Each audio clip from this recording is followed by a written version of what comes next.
기도하지 않고는 믿음의 길을 갈 수 없습니다. 기도하지 않고는 믿음의 길을 갈 수 없습니다. 우리는 두 주일에 걸쳐서 주님을 따르는 길, 십자가를 지는 길에 대한 말씀을 나눴어요. 그렇죠? 좋은 믿음이란 그저 주일 예배에 빠지지 않고 교회 사역 열심히 하고 헌금생활 잘하고 술 담배 하지 않는 수준, 이런 것이 아니라고 했어요. 그것은 좋은 믿음을 위한 훈련이지 그 자체로는 믿음이 아닙니다. 좋은 믿음은 어떤 믿음이죠? 주님을 따라가는 믿음, 십자가를 지는 믿음, 그것이 좋은 믿음이에요. 그래서 우리가 잘 알듯이 주님께서 제자들을 부르실 때 다른 말 하지 않았어요. 야, 주일 성수해라, 뭐해라, 뭐해라 하지 않고 한마디 하셨죠. 나를 따라오라. 우리를 부르실 때 주님께서 요구하시는 것은 야, 너 나를 따라올 수 있니? 왜냐? 따라가는 믿음이 진짜 믿음이기 때문에.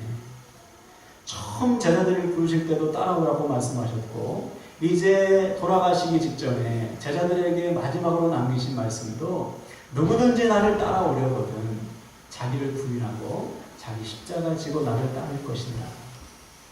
주님을 따르라고 명령하셨어요. 어떻게 하면 너희들이 끝까지 나를 따를 수 있는지 방법을 알려주시는 거예요. 이처럼 주님은 처음부터 끝까지 동일하게 선포하신 말씀이 뭐냐면 주님을 따르라 이 말이에요. 그래서 우리는 지난 두 주일에 걸쳐서 어떻게 하면 주님을 우리가 끝까지 따를 수 있는가, 두 가지 답을 얻었죠. 첫 번째는 자기를 부인하는 것. 내가 주님과 함께 죽고 다시 살아났음을 잊지 않는 것.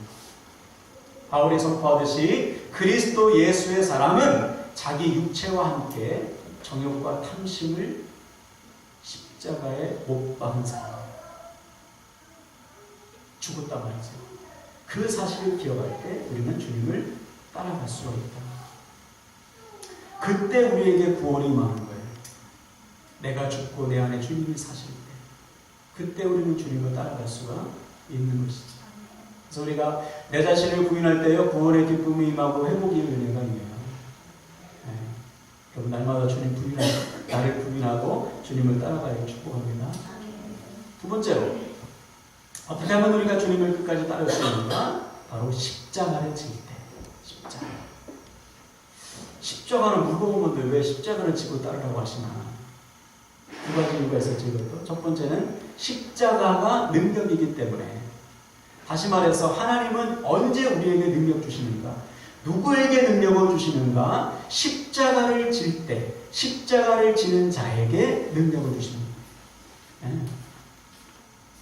그러니까 어떤 사람은 저는 예수님을 믿는데 왜 제 삶에 능력이 없어요? 그러면 그 사람은 십자가를 안 질 가능성이 높아요. 십자가를 질 때만 십자가의 능력이 있네요. 남들이 볼 때는 미련한 것이지만 십자가는 우리에게는 능력이 돼요. 하나님에게 능력. 여러분이 십자가 능력 이번 한 주간도 누리시길 바래요. 예전에 제가 말씀드린 적이 있는데요. 이 십자가 지는 삶에 대해서 아주 재밌고도 감동적인 일화가 있어요. 우리나라의 복음의 역사는 전 세계적으로 좀 특이합니다. 보통 복음이 어떻게 들어가죠? 선교사가 먼저 들어가서 선교사에 의해서 복음이 증거되고 그들의 나라의 말로 성경이 번역되는 순서거든요. 선교사를 파송하고 성경이 그 나라의 말로 번역되어서 그들이 복음을 듣는 거예요. 이게 모든 세계 선교의 순서입니다. 근데 우리나라는 이거 바뀌었어요. 선교사보다 먼저 뭐가 들어왔냐면 성경이 들어왔어요. 중국말이 한국말로 번역된 성경이 들어오고요. 일본말이 한국말로 번역된 성경이 먼저 들어왔어요. 그게 1800년대 후반입니다. 1882년 정도에 들어갔어요. 더 재밌는 것은 이 중국말이 우리나라 말로 번역된 것은 평안도 사투리로 번역됐대요. 평안도 사람이, 중국어를 아는 사람이 자기 사투리로 이렇게 섞어가지고. 그러니까 평안도 사람들이 얼마나 읽기 편해요. 그죠? 이해가 쏙쏙 되겠죠. 일본어로 번역된 것은 지식인들에게 맞게, 지식인들이 보는 한자 중심으로 우리나라 한자로 이렇게 잘 번역이 된 거예요. 그러니까 급속도로 성경이 퍼지고 교회가 먼저 세워진 것입니다. 그래서 한국교회가 중국 교회에게 가까우니까 선교사 좀 파송해 주세요. 그렇게 부탁을 합니다. 그래서 이 중국에 있는 그 교회가 영국에 편지를 보내고 미국에 편지를 보냈어요. 그래서 1885년 부활절 아침에 우리나라에 처음으로 파송된 선교사가 미국에서 보낸 장로교회 언더우드 선교사, 그리고 감리교회 아펜젤러 선교사, 두 젊은 청년이 이 땅에 처음으로 개신교 선교사로 들어온 거예요. 순서가 바뀌었죠. 우리나라는 특별한 나라예요. 그리고 이제 여기서 재미있는 일화가 있는데 1886년 겨울, 이게 1년 후죠. 선교사들이 들어오고 1886년 1년 후에 겨울인데 이 당시에 언더우드 선교사님이 서울의 정동에 숙소가 있었어요. 밤이었는데 누가 문을 두드려요. 나가보니까 몇몇 사람들이 왔는데 황해도 사람인 거예요. 황해도. 자기들이 황해도에서 왔대요. 어디서 왔냐고 하니까 황해도 솔레라는 것. 솔레가 처음으로 교회가 세워진 곳입니다. 우리나라에. 선교사 없이. 그 솔레에서 황해도 솔레에서 서울 정동까지 수백 킬로를 걸어서 온 거예요. 왜 왔냐고 물어보니까 세례받으러 왔다는 거예요. 세례받으러. 그래서 이 언더우드 선교사가 당신들의 정성은 내가 갸륵한데 당신들이 믿음이 있는지 없는지 내가 어떻게 알고 세례를 줍니까? 그렇잖아요. 세례를 베푸는 것은 안수받은 목사님, 선교사님만 할 수 있어요. 그런데 아무에게나 세례를 줄 수 없잖아요. 구원의 확신이 있는지 없는지 알아야 되잖아요. 그렇게 말을 하니까 이 사람들이 겉옷을 벗었어요. 외투를 벗고 등을 이렇게 돌리는데 등에 다 나무 십자가를 메고 있는 거예요. 그러면서 이렇게 이야기하는 것이죠. 우리는 이미 복음을 듣고 세례받기로 다짐하고 이 자리에 왔습니다. 선교사님께서 우리가 있는 솔레에 오신다는 소식을 듣고 기다렸는데 안 오셔서 우리가 너무나 갈급해서 선교사님을 찾아왔습니다. 우리가 예수 그리스도를 믿고 있습니다. 주님께서 예루살렘 십자가 지시기 전에 제자들에게 말씀하셨잖아요. 누구든지 나를 따르려거든 자기 십자가 지고 자기를 부인하고 나를 쫓을 것이라. 그 말씀 붙들고 우리 각자에게 맞는 십자가 짊어지고 다닙니다. 이렇게 얘기하는 거예요. 그 말에 너무 감동을 받았어요. 그래서 얼른 집으로 모시고 말씀을 통해서 이분들이 복음이 확실한가, 문답을 통해서 예수 그리스도에 대한 성경의 지식이 올바른가 따지고 점검해서 그날 밤에 세례를 줬어요. 그리고 그분들을 쫓아가서 솔레 지역, 함경도와 평안도 지역에 돌아다니면서 사람들에게 세례를 베풀었어요. 여기서도 보세요. 나무 십자가를 깎아서 지고 다니는 이분들의 믿음이 얼마나 순수합니까? 물론 좀 오해는 한 거죠. 주님께서 말씀하신 십자가는 사명이잖아요. 사명. 너에게 주어진 삶의 자리에서 하나님께서 너에게 주신 사명을 짊어져라. 근데 나무 십자가 짊어지고 그냥 주님을 따라가려고 애쓰는 그 순수한 마음, 그 정성이 하나님 보시기에도 얼마나 이쁘시겠는가. 이것이 바로 우리에게 필요한 것이, 이 모습이 주님께서 나에게 주신 십자가 외면하지 않고 끝까지 붙들고 가는 것, 생명 붙들어서 십자가 지는 것, 그 사람은 반드시 십자가의 능력을 경험하게 될 줄로 믿으시길 바랍니다. 이 능력을 우리가 누려야 돼요. 그리고 두 번째로 왜 주님은 우리에게 무거운 십자가를 지고 주님을 따르라고 하시는가? 이 십자가가 우리 삶의 중심을 잡아주기 때문에. 여러분 그런 장면 보셨죠? 매줄타기 탁 가는데 이 사람이 그냥 가지 않고 꼭 뭐 들고 가죠? 부채라든지 아니면 무거운 긴 장대를 들고 가요. 언젠가 나이아가라 폭포를 쫙 연결했어요. 그 엄청난 거리를 가는데요. 맨몸으로 못 가죠. 긴 장대, 묵직한 장대를 가지고 가는 겁니다. 왜? 이것이 중심을 잡아줍니다. 십자가도 마찬가지. 십자가는 무거워요. 쉽지 않죠. 우리에게 맡겨진 일들, 사람들, 사명 어느 것 하나 쉽지 않지만 그 무거운 십자가 딱 짊어질 때 우리는 한눈 팔지 않아요. 주님의 끝까지 갈 수가 있는 것이죠. 그러므로 사랑하는 여러분, 십자가 내려놓지 마세요. 아무리 무거워도 붙드세요. 그 십자가가 우리를 끝까지 주님을 따르도록 인도해 주십니다. 이번 한 주간은 여러분 십자가 붙으셔서 십자가를 지는 자에게 주시는 능력 체험하시고 십자가를 통해서 우리의 삶을 인도하시는 그 인도하심 반드시 누리시기를 주님의 이름으로 간절히 축원을 드립니다. 할렐루야. 자, 이제 오늘은 제가 지금 가지고 있는 고민, 제가 목회자로서 늘 마음에 품고 있는 소망과 고민, 또 우리 모두의 숙제를 좀 나누겠어요. 자, 지금부터 한번 정신을 차리고 한번 들어보세요. 이 땅의 교회를 봐도 그렇고 우리 교회를 봐도 그렇고 저도 그렇고 예수님 당시의 제자들을 봐도 가장 부족한 것이 있습니다. 그 뭐냐면 믿음과 기도예요. 가장 기본적인 것인데 가장 부족해요. 이렇게 함께 예배하고 있을 때는 우리에게 믿음이 좀 있는 것 같아요. 그죠? 같이 막 기도할 때는 우리에게 소망이 좀 있는 것 같아요. 그런데 막상 세상에 딱 우리가 살다 보면 믿음이 없는 것 같아요. 믿음이 없는 사람과 별반 차이가 없어요. 또 인생의 문제와 삶의 문제가 닥칠 때는 믿음을 잃고서 자기 감정에 눌리고 상황에 눌리고 문제에 눌려서 허걱거릴 때가 참 많아요. 왜 그런가 도대체?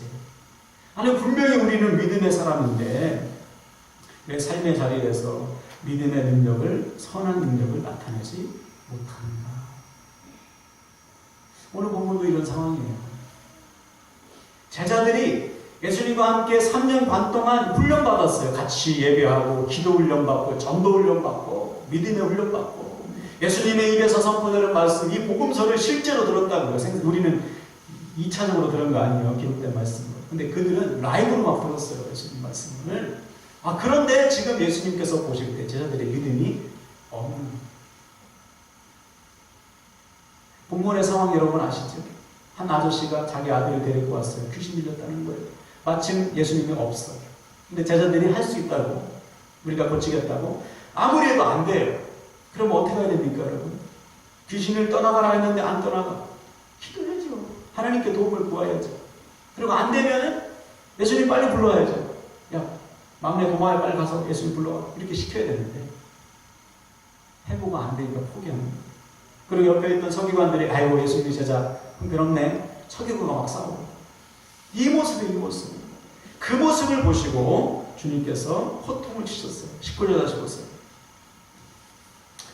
대답하여 이르시되 믿음이 없는 세대여 내가 얼마나 너희와 함께 있으며 얼마나 너희에게 참으려 그를 내게로 데려오라. 그렇죠? 여전히 믿음이 없는 제자들을 보시고 주님은 속상하십니다. 내가 언제까지 너희를 참겠느냐? 언제까지 기다려줘야 믿음이 자라겠냐? 왜냐하면 주님이 이제 없잖아요. 주님이 이제 죽으시고 부활하고 세상에 없는데 훈련을 다 마친 제자들의 믿음이 없는 것을 보시니까 너무나 가슴이 아파요. 그리고는 주님께서 그 아이를 단번에 고치셨어요. 귀신이 떠나갔어요. 물론 이 과정 속에서도 주님은 먼저 아이의 아버지도 혼내시죠. 왜냐하면 아버지부터가 믿음이 없어요. 아니 간절한 소망 가지고 주님 고치실 줄 믿습니다. 이렇게 선포하면 나와야 되는데 할 수 있으면 해보시죠. 이런 식으로 나오니까 주님은 호통하십니다. 그래서 그 유명한 말씀을 선포하시잖아요. 23절 24절 예수께서 이르시되 할 수 있거든이 무슨 말이냐? 믿는 자에게는 능히 하지 못할 일이 없느니라 하십니다. 곧 그 아이의 아버지가 소리를 질러 이르되 내가 믿나이다. 나의 믿음 없는 것을 도와주소서 하더라. 그렇죠? 믿는 자에게는 능치 못함이 없습니다. 근데 믿음이 없으니 그 능력을 경험하지 못합니다. 아이의 아버지도 예수님의 제자들도 이미 주님께서 능력을 주신다고 했는데 믿음이 없으니 그 능력을 누리지 못하는 거예요. 이것이 우리의 숙제고 우리의 고민입니다. 우리는 분명히 예수님을 믿는데 왜 내 삶 속에 그 믿음의 능력이 나타나지 않나요?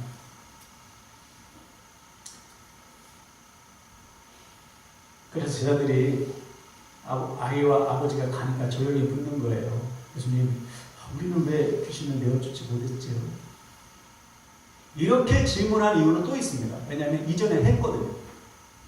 주님께서 귀신을 내어쫓는 능력, 병을 고치는 능력을 주셔가지고 각 마을로 돌아다니면서 능력을 행했어요. 귀신도 내어쫓고 병도 고치고. 근데 왜 지금은 안 되냐는 거죠. 그때는 됐는데, 그때는 능력을 나타냈는데 왜 지금 우리는 그 능력을 나타내지 못하는 거예요. 주님께서 답을 주셨습니다. 마지막 19절 같이 한번 읽을까요? 시작. 이르시되 기도 외에 다른 것은 나갈 수 없느니라 하시니라. 기도 외에는 안 된다. 다른 것 열심히 해봤자 기도하지 않고는 능력이 나타날 수 없다. 오직 기도할 때만이 믿음의 능력을 유지할 수 있고 더 큰 문제를 만났을 때 극복해낼 수 있다. 그러므로 지금 제자들의 문제는 뭐예요? 이전에는 기도했는데 지금은 안 한다는 것이죠. 기도를 하기는 하는데 너무 약해요. 부족해요. 문제가 있을 때만 기도하고 문제가 클 때만 기도해요. 기도하지 않으면요, 아무리 대단한 믿음의 능력을 경험했을지라도 지속이 안 됩니다. 그 능력이. 이미 경험한 제자들의 능력이 지금 없어졌어요. 왜? 기도하지 않기 때문에. 기도가 이만큼 중요해요. 혹시 우리 중에 난 기도 안 할 거야. 입을 막 풀어막 기도합시다. 주여 외칩시다. 혀를 꾹꾹 묶고 이런 사람이 있어요? 큰일 납니다. 그런 사람 없어요. 사단이 우리 혀를 꾹꾹 묶는다고요. 기도 못하게. 여러분 혀를 풀어야 돼요. 기도가 터져 나가야 돼요. 그래서 문제는 뭐냐? 이 기도가 지속이 안 된다는 거예요. 지속이. 또 어떤 사람은 마음속만 있어. 기도해야 되는데 근데 진짜 안 해. 이 문제예요. 기도가 지속되지 않으면, 기도가 우리 입술에서 멈춰버리면 큰일 나는 것입니다. 약한 기도, 지속되지 않는 기도로는 인생의 고난을 이겨낼 수가 없어요. 무너져요, 무너져. 오늘 본문의 제자들처럼. 가끔 보면 이렇게 말씀하시는 분이 있어요. 목사님, 저 어제 기도 많이 해가지고요, 오늘은 조금만 해도 될 것 같아요. 목사님, 제 아내가 엄청 기도 많이 해요. 제 딸이 얼마나 기도하는지 전 조금만 해도 될 것 같아요. 천만의 말씀. 보통 여러분 기도를 영혼의 호흡이라고 합니다. 목사님 어제 숨 많이 쉬어가지고 오늘 숨 조금만 쉬어야 돼요. 주님, 목사님 제 아내가 숨을 많이 쉬니까요. 저는 안 쉬어도 되죠. 그런 게 어딨어요. 늘 깨어서 기도하지 않으면요, 작은 문제에도 넘어져요. 그러므로 사랑하는 여러분, 오늘 본문의 제자들이나 오늘 우리들이나 문제는 뭐냐면 기도를 하기는 하는데 약한 거예요. 약해요. 발등에 불이 떨어져야 그때 비로소 기도하잖아요. 그러면 늦습니다. 고난을 빨리 이겨낼 수 없어요. 더 큰 문제가 닥쳐오면 제자들처럼 폭삭 주저앉는 거예요. 제자들이 정말 평소에 기도하는 사람이었다면 자기가 힘이 안 될 때 기도했을 거예요. 하나님의 두 손 들고 하나님께 도움을 구했어요. 근데 지금 우왕좌왕해가지고 옆 사람과 싸우기나 하고 있는 모습 보면 평소에 기도하지 않았다는 증거죠. 그러니까 딱 표시가 나요. 기도하는 사람과 기도하지 않는 사람은 문제가 딱 닥쳤을 때 표시가 나요.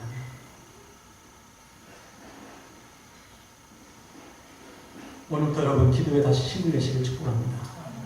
내가 기도해. 여러분 우리는 파수꾼이라고 했잖아요. 파수꾼이 잠들면 그 성이 무너지는 것은 시간 문제. 기도의 파수꾼이 우리가 기도를 멈추면 우리 가정 무너지고 교회 무너지고 다 무너져요. 정신 바짝 차려요.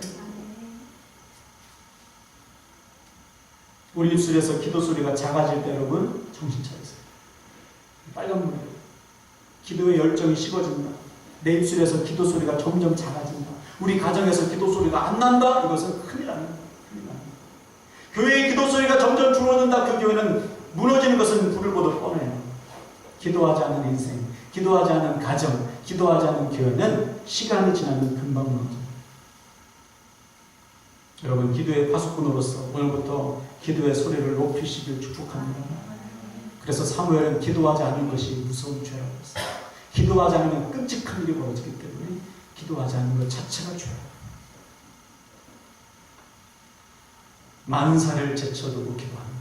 만사가 중요하지 않다는 것이 아니고요. 기도하지 않으면 소용없다는 거예요.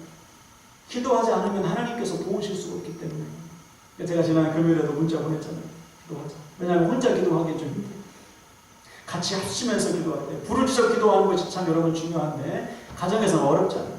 와서 합심해서 기도하는 두세 사람이 모인 곳에 주님께서 함께 하신다고 했습니다. 주님께서 명령하신 거예요. 두세 사람이 모여서 기도해라. 혼자로 힘드니까 같이 뜨겁게 기도하는. 여러분 가정에서도 오늘 주일 참 좋아요. 아이들 손 붙잡고 기도하세요. 저도 가끔 까먹어요. 근데 손 붙잡고 기도하는 주간과 그렇지 않은 주간은 차이가 나요. 부르짖어 기도하세요. 시끄러움 입을 뒤집어 쓰고 그치 막 기도하세요.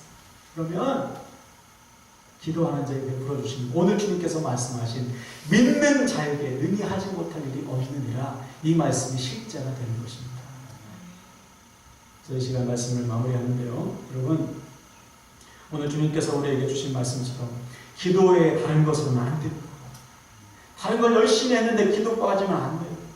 소용이 없어요. 오늘부터 정신 차리고 힘을 다해 기도하심으로 기도하는 자에게 베풀어 주시는 믿음의 능력을 반드시 누리시기를 주님의 이름으로 축원을 드립니다. 자, 이 시간 선포할 때 응답해 보세요. 오늘부터 여러분의 입술에서 기도가 멈추지 않기를 축복합니다. 여러분의 가정에서, 우리 교회에서 기도 소리가 점점 커지고 넘쳐나기를 주님의 이름으로 간절히 축원을 드립니다. 할렐루야. 우리 말씀을 듣고 찬양합시다. 주님, 우리 함께 기도하겠습니다. 깨어 기도하는 우리에게 믿음의 능력을 베풀어 주시옵소서. 간절한 마음으로 찬양합시다.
다니고 예배를 드리고 훈련을 받았음에도 불구하고 믿는 자에게는 능히하지 못할 일이 없다는 말씀이 실제가 되지 못한 우리의 믿음 없음을 용서하여 주소서. 오늘 예수님의 탄식이 울량한 탄식임을 믿사오니 하나님 우리에게 믿음을 더하여 주소서.